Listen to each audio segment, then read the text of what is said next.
be. Yalan su. Ha. Gaz çiçeği, su yanıyor. Hani söner mi? Bakın abi. Hani niye sönmüyor? Bak sönen değil. O zaman Sulu gaz.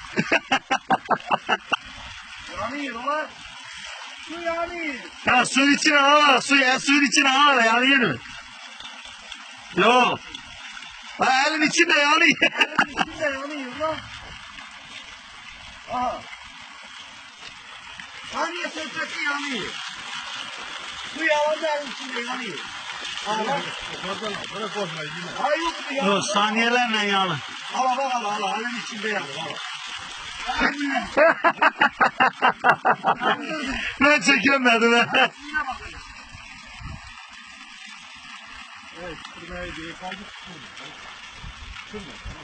Şuna olur la bu gazlı da. Gazlıdır da ona göre şey geliyor. Onu mu alsın? Onu al. Gidiyor mu? Yok hayır. Tekilerim atlar var. Mustafa. Karanlık. Aktiyamız da işte 3-4'te geliyor. Arayı da gidiyor. Bizim de tarafına seversin. Kusudan atarım. Hayır hepsi buna bak ya. Su yağına değil kardeş. Ha tut yağlar mı yanına? Bak. Köpük değil mi? Köpük çıkmışsa yağına değil.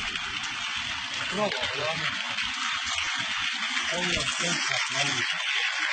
Ne olur ya? İlgar nasıl bir mücüz diye mücüz. Ha bakın yanacak. Vay bre bu da yanıyor. Vay. Yanıyor. Ulan Allah'ın hikmeti. Allah.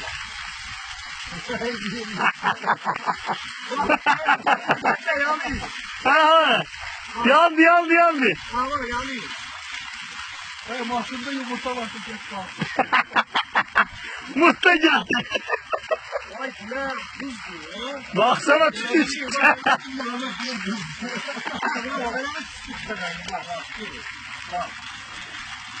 Gel. Stop etti. Durdu değil mi? Ya oğlum.